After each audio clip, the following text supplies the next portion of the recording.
9:30. We're going to call this meeting to order. Everyone should have got the minutes from the last meeting, July 18th meeting. Should have read those.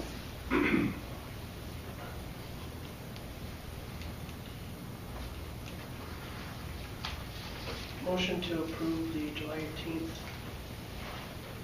minutes and suspend reading. Second. We have a motion and a second. Can we just do all in favor? All in favor? Aye. Opposed? Motion carried. Everyone should have a copy of the agenda in front of them. Are there any additions? There was one update, 4C was added today. Okay. Weight restrictions on the repaired construction streets. Okay. Move we approve the agenda as presented.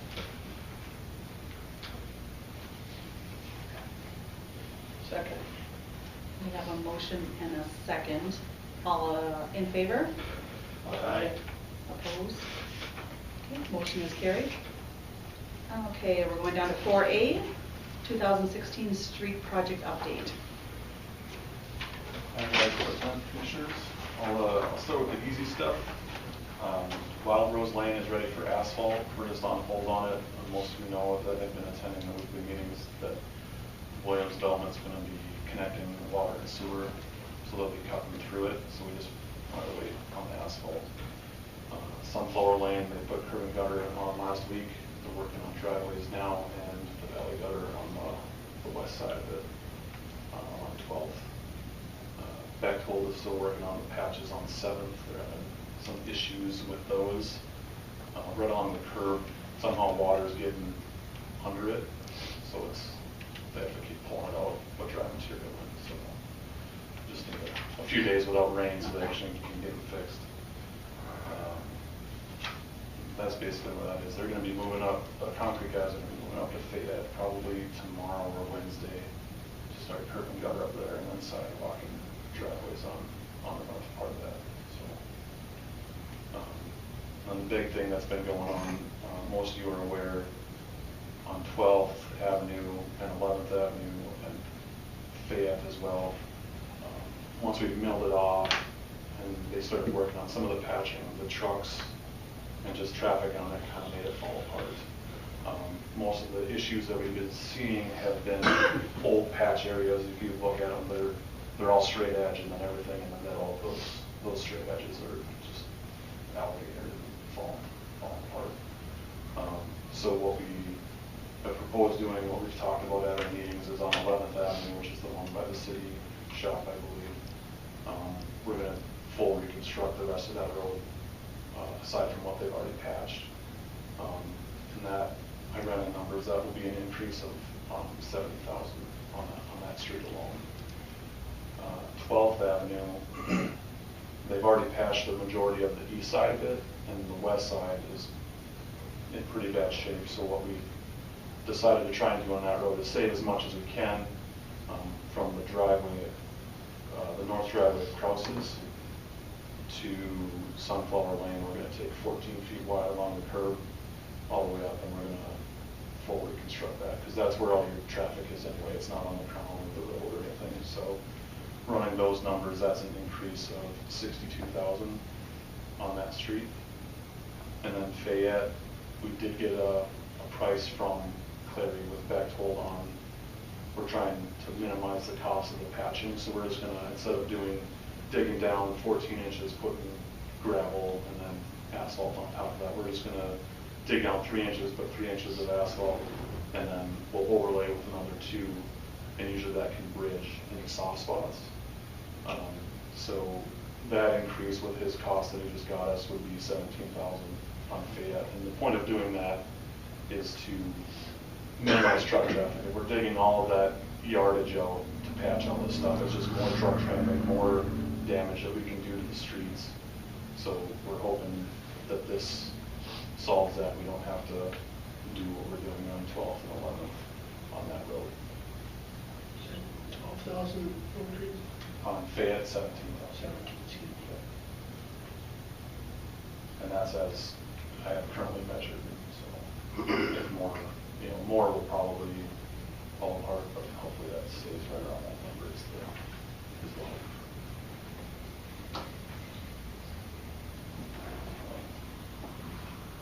That's all I got. Okay. Are there any questions? I had most of you guys out there, so Yeah. you're all pretty aware of it. Yeah.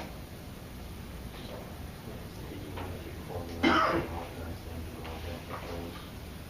We need to take more. Repairs. Okay. Probably Okay. would be a bad idea. We would entertain a motion to go ahead with additions to our street improvement, those that we just described. Motion to approve. We have a motion.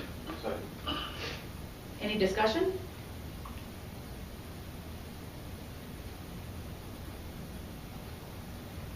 No discussion? Call for the vote. Hack. Aye. Stern. Aye. Miller. Aye. Wolf. Aye. 4B is more engineering contract. Have had a chance to look through. Yeah, it kind of did, yeah. Yeah. Well, it's apparently a contract that the engineering firm purchases, and it's a standardized contract for, it covers a lot of different areas, but then it allows you to modify it and also to cover additional areas with addendums to the contract or exhibits or whatever you want to call them.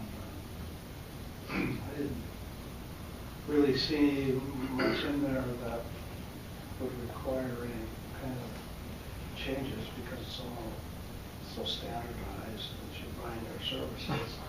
Everything else is covered in those addendums, those attachments where you see what your fees are. And then each time there's a project, they complete what we used to call a scope of work, but this has a different title to this contract. They'll tell you what services they'll provide, and that's what you'll be bound to. So this is just the master contract without the specifics really, other than to say, hire you in as your engineering.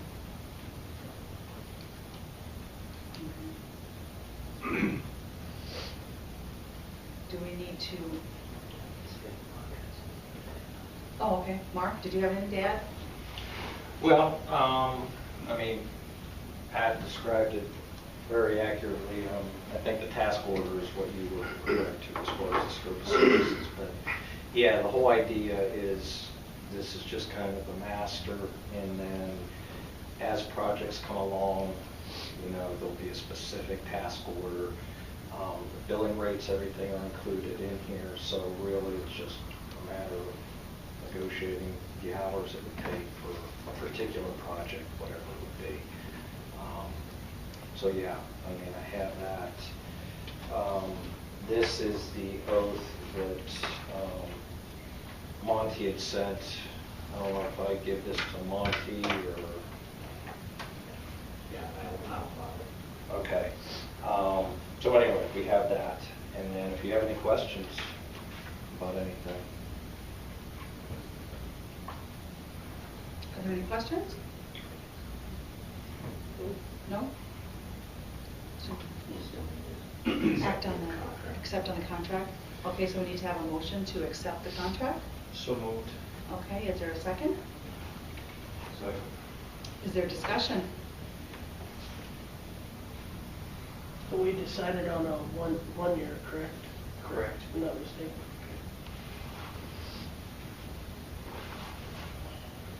Call for a vote. Miller. Aye. Stern. Aye. Hack. Aye. Wolf. Aye. And then we have weight restriction. I guess I started out here. Okay. There was some discussion at the construction meeting on Friday with this Williams development and stuff that's going to be going on and all the equipment that they're going to be having going into this area, that we may want to consider restricting them from the 12th Avenue and Sunflower Lane, so they don't end up going over these streets that just got paved and getting them wrecked with the heavy equipment that will be going in there for that project over the course of, well, I don't know, it could end up being 5 years by the time they get all those houses built up there.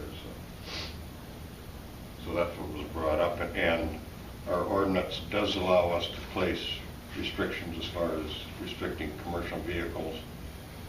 Basically, they have to be at every point along the road, so we probably have to have one over on 12th where it goes into Krause's, and probably, now if that one would cover it there, and then when you get up to Sunflower over by where Parker's are at, but stopping them from anything from the east going west on Sunflower, and of course they wouldn't be able to go south on 12th. Yeah, I think we need a sign on both sides over by Williams as well for any equipment and material that's delivered to the construction site there, so that they don't veer off and jump on Sunflower from that side. Well, that's what I was getting over. That's what I'm getting at is On both ends of Sunflower there? well, Sunflower.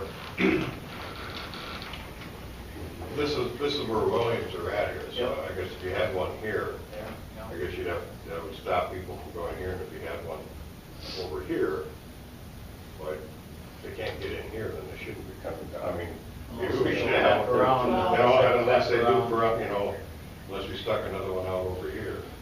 And they can't get in here, they couldn't get in over this way. Just want to be sure. Sure. So if they have heavy equipment, how do they get in there? Or they just have to not?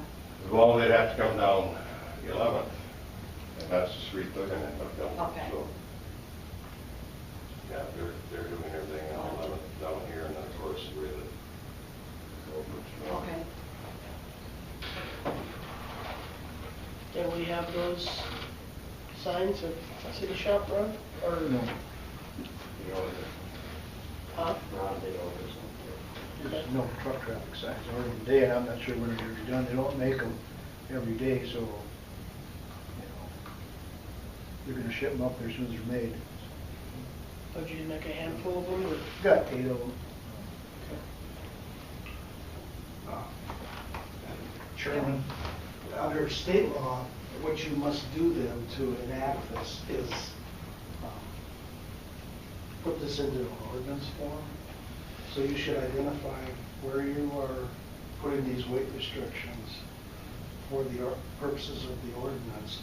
And then you must also have a sign at each end of the streets, so that covers the concern that you have. It's required by law. So. Now, if we're on ordered signs that say no truck traffic, does that suffice, or does the sign have to have the actual load restriction noted? Good question. I'm not sure how people would interpret truck traffic. I mean, you might prohibit people that should be allowed to drive there. Probably. What did you order, Ronnie? Is it the weight limit sign, or is it no trucks? No trucks?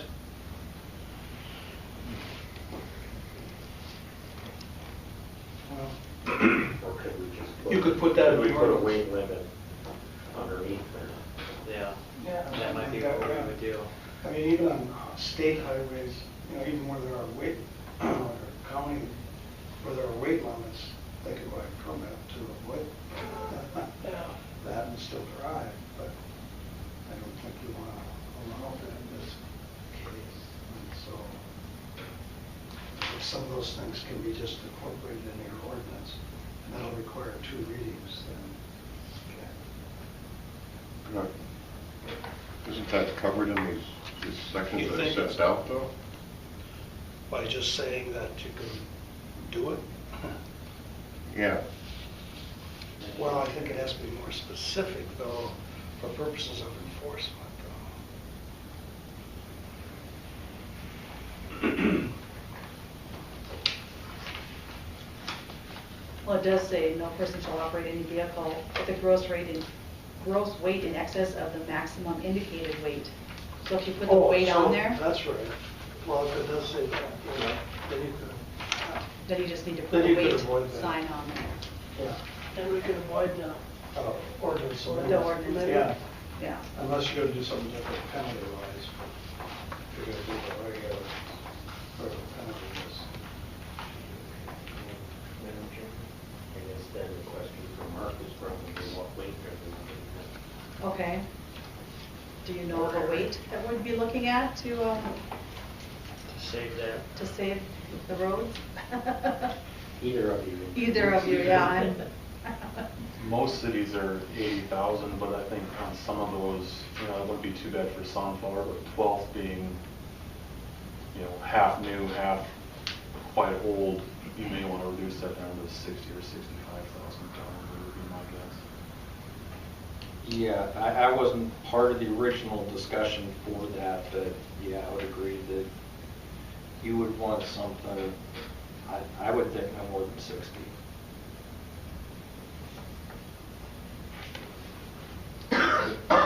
But on that weight limit, it's still,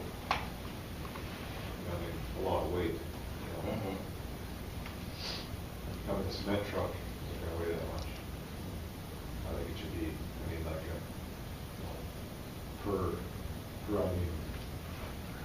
Per axle? Yeah. Yeah. And that's another way of doing it. You could add to the, underneath the truck traffic, an axle, per axle weight. You could do it that way, and I don't know off the top of my head what that number would be, but, we could certainly get that. That would be helpful. I know like a lot of these inmate bridges, like out of town, they're like at 10,000 or something like that. Sure. Yeah, like I said, I don't have that number right off the top of my head. And for what period of time are we considering here? For the restriction? Yes. Well, I think it was just for the Williams development, that just to keep, because maybe once their pavement's in, you pull it, but, we were just thinking if it's raining out there, it's muddy, that they'd want to jump on the Sunflower and then come down 12th. The point was to keep them off 12th. Once 11th is paved, there's no reason for them to not use it, yes. Okay. I didn't know if there was, being a new road, if there was a particular period of time that you typically want to keep the heavier stuff off there at the type of setting that we have here in town. No. Okay. No. Why don't we just, I guess, block off the end of it, with the Sunflower Lane. Just put a barricade up there. Yeah. I'm not sure, if William Builders plan on anyway to tie into that road right over too. The last plans I seen, I don't think it was gonna run all the way up there. That would work too, just putting a barricade up. They will be tying in there. I don't know what their schedule is for that. Utilities and surface? Yeah. Okay. Yeah, last I heard, they're doing everything after they get the water and sewer in, and then they're going there and pave all of their streets, yeah. Which will end up tying into Sunflower. So barricade and sign, Casey, you think? At the end of Sunflower on each side, or just barricade? I would just think, just a barricade. It's not, I guess. Yeah. But if we have the signs and we have the ordinance already in place there with the appropriate weight, we can put a barricade there in the construction area, and then on the end of 12th, and maybe the entrance behind Krause's that goes around there, put the truck traffic signs there, and that covers all bases. And meet with Williams. Yeah. Yeah. Yep, Tell absolutely. them what you're doing. Do we want to act on this today, or do you want per axle weights to be, that's what I'm thinking, is wait until we get an idea of what the weights are going to be, what you want to put on there, and then the signs, because all we need to do is order those extra signs, right? Because we don't need an ordinance change, it's already pretty much in there. That's it. Okay.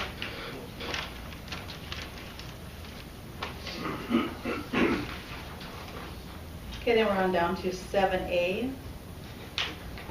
Conditional use permit, a non-farm residence for Schwab.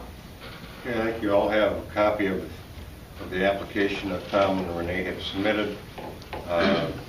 Would be a conditional use permit for a 2013 16 by 80 manufactured home that they want to put on. It would be south of the home that Tom and Renee are in right now, and it's going to be for their daughter and son-in-law. Planning and zoning met on this. They had a public hearing on July 25th, and there weren't any comments from the public or anything that were added. And the Planning and Zoning Commission did make a motion and approved it, recommend approval of the permit. For conditional use permits, do they have confines in terms of how long and things like that? I only asked that question because there was a notation on one of the drawings that there had been previously a trailer there from 1980 to 1985. So There aren't, or they're put, on this one, there isn't. You certainly can't have on a conditional use. There could be conditions that are put on there that would put a time restriction and all of that type of thing. And I'm not sure when that one was put on there, how it was put on, but once it's removed, as in the case with this one, if it's put out there and it's out there for 3 years, 5 years, 10 years, and then it's taken away, and they want to put another one back in there, they'd have to end up going through the same process. Okay. That was the reason I asked. I didn't know if it was possible in the records. It was already in place. But as you said, if once you remove the house or the trailer or whatever, then it starts the process over. Correct.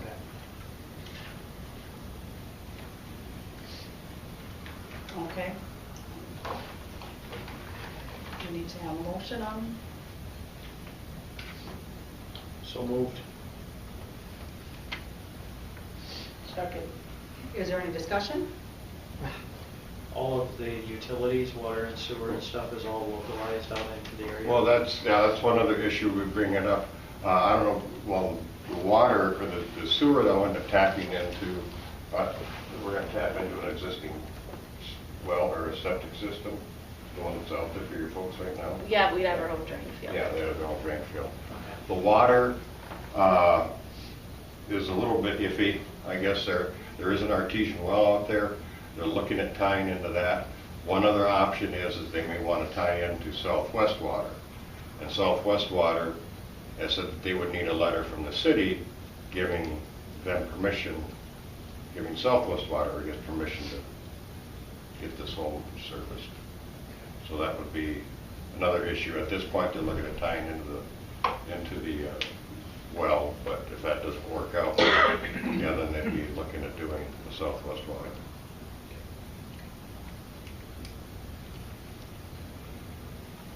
Any other discussion?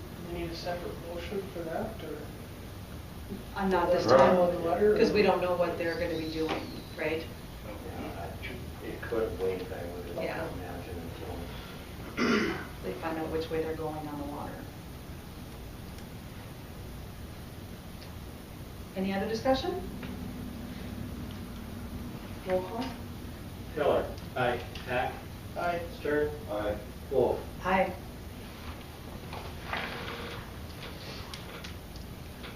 Access easement for Dewey Asset. This is just our second reading, right? Well, basically, the discussion was to go ahead and come up with an easement for him to use that Okay. little strip of land, and Pat created this for us, and I guess basically now it's just a matter of doing a formal approval, and so we Okay. can get it signed and recorded.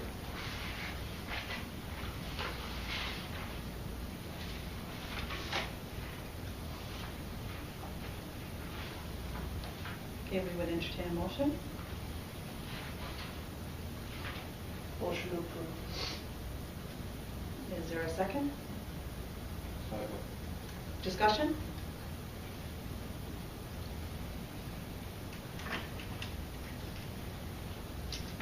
Roll call. Hack. Aye. Stern. Aye. Miller. Aye. Wolf. Aye. Okay, we can move on to 7C, site authorization for Hazen Winter Sports at the Bison Bar and Grill. Hi, Joel. What a surprise. The investment driven that is owned by Martin Rowe contacted Hazen Winter Sports and requested a full-time dispensing device be located in their bar, and to do that, we need the city's authorization, saying that it's okay with you guys. Okay. I already have a signed rental agreement with the LLC, and the next step is your approval, then we submit it to the Attorney General's office for their approval.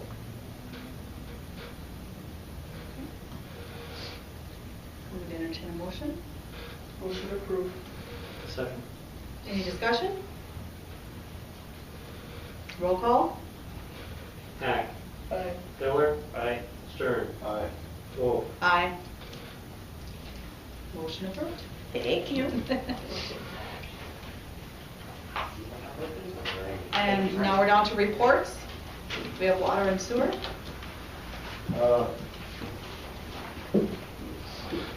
Central Avenue, up by the, I guess, the tennis court there. There's residents up there that kind of had a sewer problem, backup problem, but as of right now, it kind of appears like it's not the main, that it's the, I guess, a tie-in to the main. It's one of those where the sewer line, or the main, runs in the middle of the lot. The trailer house is on top of the main, but at this time it doesn't appear like it's a problem on the main, so. Okay. And I guess that's all I have. Okay. Street and cemetery? I did check on the, can't remember here, Kilburn,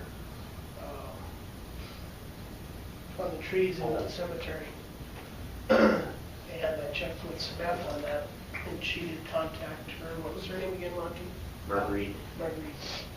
And they were gonna look at doing it, that was last week, but it was, Sammy said it was too hot. They're gonna put in, she said, a few trees in the north, I think it was the northeast corner, kind of an honor of Bob Gilbert. So that's what I have for the cemetery. It's for, anything else? I don't have anything else at this time. Okay. My financing and busing, I drove by the busing bay. It's, what's that? Slow. It's slow. It's got its little bit of a frame up, but it's not moving along too fast, so, but we'll get there. Police and fire? We received formal acceptance from the fire department for the vehicle, the police vehicle that's been finished there. So the appropriate transfer property or whatever it takes, they test drove it, and that would work out fine for them. So they're going to use that. So that'll be their second vehicle, one for the chief and one for the assistant that they'll use and house at their local residence. That's it. Okay. HCD, Buster? Pretty short. We're still waiting for USDA to act on the market study. I tried calling today and I didn't get any answer to find out where I was at. So hopefully tomorrow maybe I'll hear something relative to the motel piece. And then from the standpoint of Pioneer Home Apartments, we have a construction call tomorrow morning. We did get the architectural drawings for the foundation and the slab, so I'm sure we'll have some discussion about that and bid letting and those kinds of things, so that's promising. And I didn't have a chance, Pat, is there any update on the replatting, platting? I haven't seen anything from Kirsch, nothing. Okay, I'll have to get on that again, I guess, tomorrow, so. That's all. Okay. Okay, on to 9A, 2017 budget. Everyone should have got a copy. And you have the current and the proposed, kind of a little start of.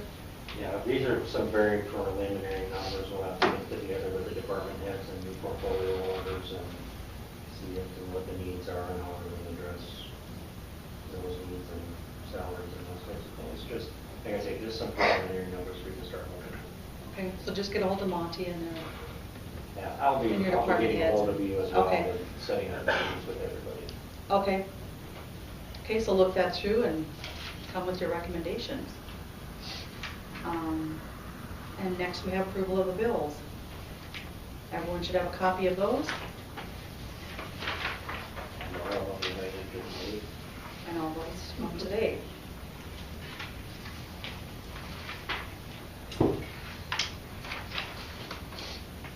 Move to approve the bills. There is a motion on the floor. Is there a second? Second? Second. Any discussion? Roll call. Stern. Aye. Miller. Aye. Hack. Wolf. Aye. Meeting adjourned.